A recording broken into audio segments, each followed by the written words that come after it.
Assalamualaikum warahmatullahi wabarakatuh. Perkenalkan, nama saya Irma Sari M, NIM D1B1200296. Saya mahasiswi alih jenjang jurusan S1 Farmasi, Fakultas Farmasi di Universitas Megareski Makassar.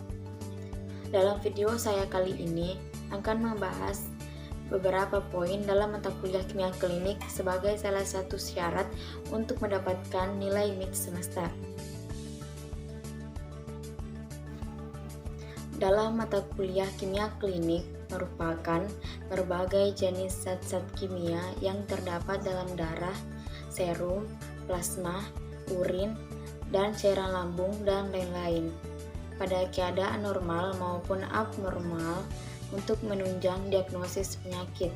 Adapun tujuannya yaitu untuk mengetahui cara dan metode analisis dari berbagai spesimen darah, urin, feses, serum plasma, cairan lambung, dan sebagainya dalam menunjang diagnosis penyakit berdasarkan reaksi-reaksi kimia yang terjadi dalam sampel. Kemudian, dalam pelayanan kesehatan ada dua, yaitu laboratorium klinik dan laboratorium kesehatan, di mana laboratorium klinik merupakan pelayanan kesehatan yang mendukung upaya penyembuhan dan pemulihan penyakit. Sedangkan laboratorium kesehatan merupakan pelayanan yang mendukung upaya peningkatan kesehatan dan pencegahan penyakit. Adapun pengertian dari pemeriksaan laboratorium merupakan suatu tindakan yang prosedur pemeriksaan khusus dengan mengambil bahan atau sampel dari penderita, dapat berupa urin, feses, darah, sputum atau dahak, sperma, dan lain-lain. Dan beberapa tujuannya yaitu untuk mendeteksi penyakit, menentukan risiko, memantau perkembangan penyakit seperti penyakit DM, memantau pengobatan dan lain-lain, dan yang terakhir mengetahui ada tidaknya kelainan atau penyakit yang banyak dijumpai potensial yang membahayakan seperti COVID-19 yang kita alami sekarang ini. Kemudian pemeriksaan dalam laboratorium klinik ada secara umum ada 5 yang meliputi. Yang utama yaitu pemeriksaan kimia klinik, pemeriksaan hematologi, pemeriksaan mikrobiologi, pemeriksaan imunologi, dan urinalisa. Kemudian ada proses diagnostik rutin. Ada 2, yaitu analitik dan post-analitik, di mana analitik ini tahap pengerjaan pengujian sampel sehingga diperoleh hasil pemeriksaan. Yang pertama dilakukan yaitu pengisian formulir, pengambilan sampel, penanganan sampel, pemilihan alat dan metode, dan yang terakhir penanganan awal sampel termasuk pengawetan dan transportasi. Dan yang kedua post analitik atau hasil akhir. Jadi untuk mengetahui lebih lanjut bahwa apa itu spesimen urin, spesimen feses, spesimen dahak, spesimen sperma, dan spesimen darah, serta saya akan membahas cara pengambilan spesimen tersebut, penanganan dan pengawet yang digunakan, serta penyakit dan pengobatan salah satu penyakitnya. Urin adalah sisa material yang diekskresikan oleh ginjal dan ditampung dalam saluran kemih hingga akhirnya dikeluarkan oleh tubuh melalui proses urinasi dalam bentuk cairan. Cara pengambilan spesimen urin. Yang pertama, cuci tangan Anda sampai bersih. Kedua, bersihkan organ kelamin dengan tisu pembersih yang steril. Yang ketiga, saat buang air kecil, buanglah urin di wadah steril khusus yang sudah disiapkan.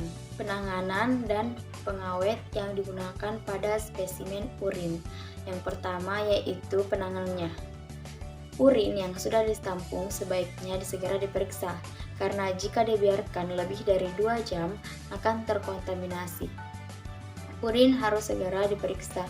Jika lokasi laboratorium jauh, maka perkirakan jarak apabila kurang lebih dari 2 jam dapat diletakkan dalam refrigerator dengan suhu 4 derajat Celcius. Adapun jika lebih dari 2 jam, dapat ditambahkan pengawet.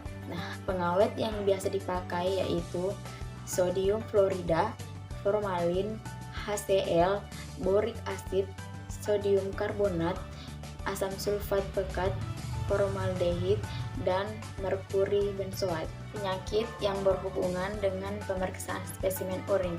Yang pertama, infeksi saluran kemih. Yang kedua, penyakit ginjal. Yang ketiga, hepatitis B. Yang keempat, diabetes. Adapun pengobatan dari salah satu penyakit infeksi saluran kemih. Yang pertama, pemberian antibiotik, analgetik, dan antidepresan. Kedua, pemberian cairan khusus seperti dimetil sulfoksida untuk membersihkan kandung kemih. Spesimen feses. Feses adalah sisa hasil pencernaan dan absorpsi dari makanan yang kita makan yang dikeluarkan lewat anus dari saluran cerna. Jumlah normal produksi 100-200 gram per hari. Kemudian cara pengambilan spesimen feses.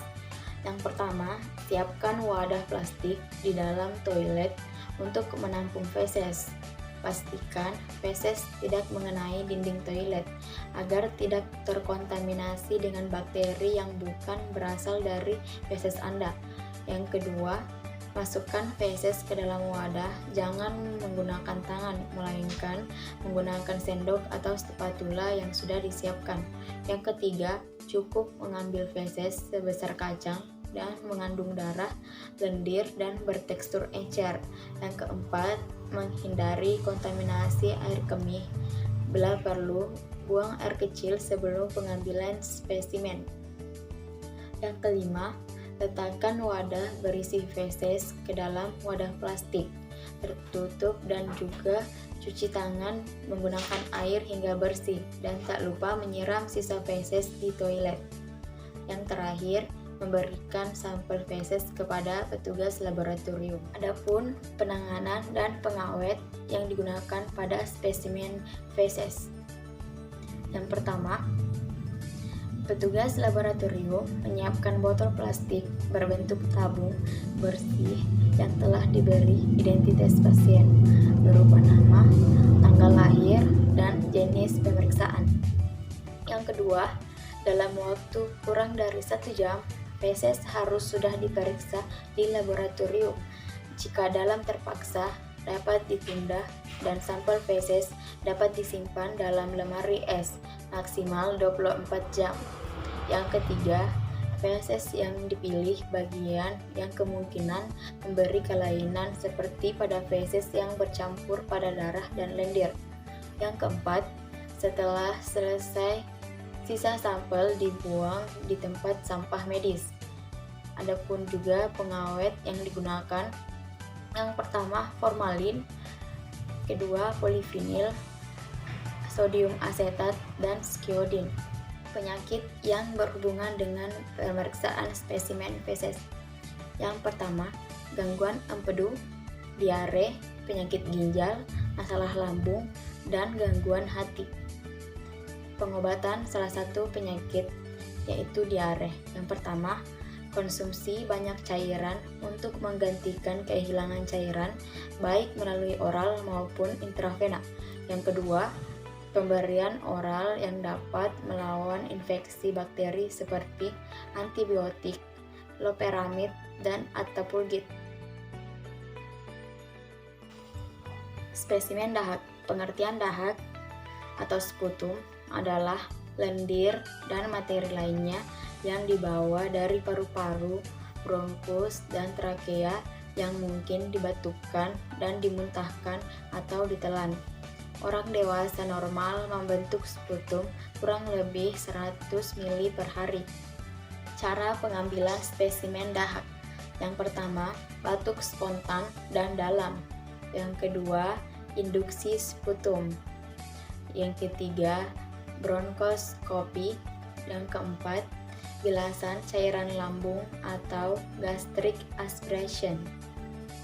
Penanganan dan pengawet yang digunakan pada spesimen dahak. Yang pertama, semua spesimen harus dikirim ke laboratorium secepat mungkin segera setelah pengambilan spesimen.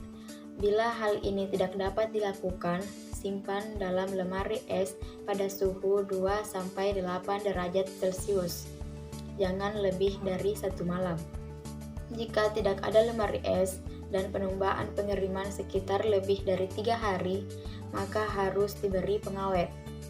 Adapun pengawet yang digunakan yaitu 1% setilperidinum klorid atau CPC dan 2% sodium klorid. Penyakit yang berhubungan dengan pemeriksaan pada pengambilan spesimen dahak. Yang pertama, pneumonia, yang kedua, TBC atau tuberkulosis, ketiga, bronkitis, keempat, PPOK atau penyakit paru obstruktif kronik, dan yang kelima, asma. Pengobatan salah satu penyakitnya yaitu TBC. Yang pertama, untuk mengatasi penyakit ini, penderita perlu meminum beberapa jenis obat untuk waktu yang cukup lama, minimal 6 bulan. Obatnya yaitu isoniazid, rifampicin, pirazinamid, dan ethambutol. Spesimen sperma. Pengertian sperma adalah zat setengah cair atau setengah kental yang terdiri dari 2 bagian, yaitu plasma sperma atau plasma semen dan spermatozoa. Plasma sperma dihasilkan oleh kelenjar prostat, vesica seminalis, epididymis, Cooper, dan Litter. Sedangkan spermatozoa dihasilkan oleh aktivitas tubuli seminiferus. Cara pengambilan spesimen sperma. Yang pertama, tidak melakukan aktivitas seksual selama 2-4 hari sebelum pengambilan spesimen. Gunakan tempat penyimpanan spesimen yang kering dan bersih. Kemudian, hindari penggunaan pelumas pada saat pengambilan spesimen. Setelah spesimen diambil, tutup tempat penyimpanan spesimen dan tuliskan waktu pengambilan spesimen pada tempat tersebut. Untuk menjaga suhu spesimen sementara, Anda membawanya, letakkan pada bawah lengan atau dekat dengan dada. Spesimen harus dianalisis selama 1 jam setelah pengambilan. Penanganan dan pengawet yang digunakan pada pengambilan spesimen sperma. Dalam teknisi laboratorium harus hati-hati terhadap sampel semen yang mungkin mengandung virus-virus yang berbahaya seperti HIV, hepatitis, dan herpes. Dalam pengawetan sampel sperma, tidak ada pengawet yang digunakan, tetapi sampel sperma harus segera dibawa ke laboratorium dalam jangka waktu 30-60 menit untuk mendapatkan hasil yang baik dan hasil tes yang akurat. Penyakit yang berhubungan dengan pemeriksaan spesimen sperma. Yang pertama, tingkat kesuburan pria. Yang kedua, keberhasilan vasektomi. Dan yang ketiga, mendiagnosis sindrom Klinefelter. Adapun pengobatan salah satu penyakitnya yaitu mengonsumsi makanan sehat seperti buah dan sayuran, menjaga berat badan yang ideal, mengelola stres, dan mencegah infeksi menular seksual. Spesimen darah. Pengertian pada pemeriksaan darah merupakan pemeriksaan sampel darah yang diambil dari tusukan bagian tubuh tertentu, seperti lengan dengan menggunakan jarum. Tes darah bertujuan untuk mendeteksi penyakit, mengetahui fungsi organ, mendeteksi racun, obat, atau zat tertentu, dan memeriksa kondisi kesehatan secara keseluruhan. Cara pengambilan spesimen pada darah kapiler. Yang pertama, tusukan lancet pada salah satu beberapa jari tangan, ketiga atau keempat, cuping telinga, tumit pada bayi. Sebelumnya, sterilkan dulu tempat tersebut dengan alkohol. Kemudian, darah harus menetes sendiri atau dengan sedikit diperas di tempat tersebut. Seka tetesan darah yang pertama kali keluar dengan kertas sari. Tempelkan ujung tabung kebelar ke tetesan darah yang keluar. Biarkan darah mengisi sampai kira-kira 3/4 tabung. Pengambilan sampel pada darah vena. Yang pertama, dengan memegang bagian atasnya, pasang bevel pada spuitnya. Periksa dan pastikan bahwa bevel tidak mengumpet dan spuit dalam kondisi kedap udara. Taruh spuit dengan ujung bevel menghadap ke bawah di dalam tabung steril sewaktu belum dipakai. Pasang tourniquet dengan tangan kanan Anda, lilitkan pada lengan atas pasien, lalu pegang kedua ujungnya. Dan dengan tangan kiri Anda, tarik salah satu ujungnya dan silangkan. Buat satu simpul hidup, tourniquet ini harus cukup kencang, tetapi tidak boleh terlalu kencang. Mintalah pasien untuk membuka tutup telapak tangannya beberapa kali. Kemudian, dengan telunjuk kiri Anda, rabalah vena yang akan Anda tusuk. Disinfeksi kulit pasien dengan swab kapas yang dibasahi tinktur iodin atau etanol. Dan pegang spuit dengan tangan kanan Anda, jari telunjuk menahan bagian atas bevel. Posisikan spuit dengan bevel menghadap ke atas, lalu fungsi vena dengan menusukkan bevel ke dalam lumen vena. Ingat, jangan menusuk vena dari samping. Kemudian, dorong bevel mengikuti alur vena tersebut sedalam 1,0 sampai 1,5 cm. Coba tarik perlahan-lahan darah vena ke dalam spuit. Kalau posisinya sudah benar, darah akan tertarik. Lepaskan simpul tourniquet dengan menarik ujungnya. Selanjutnya, teruskan penarikan darah vena ke dalam spuit sampai batas volume yang diperlukan. Kemudian, taruh swab kapas kering di atas tempat penusukan. Selanjutnya, cabut bevel yang tertutupi kapas tersebut. Mintalah pasien untuk menekan kuat kapas tersebut selama 3 menit dengan lengan diluruskan.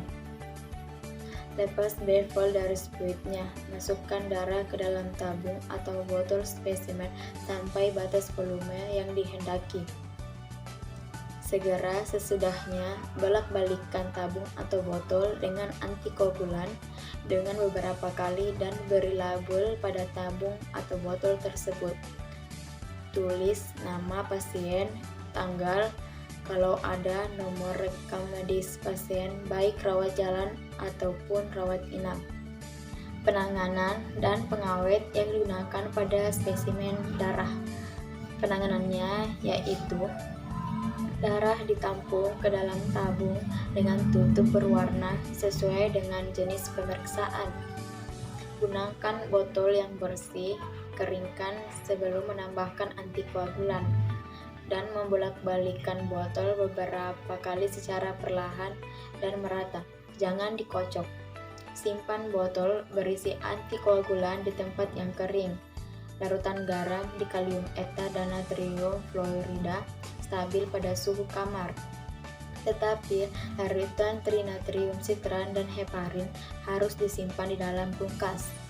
Gunakan botol dan tabung berskala atau tempelkan label yang batas-atasnya sesuai dengan jumlah darah yang dibutuhkan. Adapun pengawet yang digunakan pada spesimen darah yaitu antikoagulan, eta, heparin berdaya seperti antitrombin, natrium sitrat dalam larutan 3%, dan campuran amonium oksalat dan kalium oksalat. Adapun penyakit yang berhubungan dengan pemeriksaan darah, yang pertama diabetes, yang kedua kanker, yang ketiga anemia, keempat leukemia, kelima malaria, keenam demam berdarah atau DBD.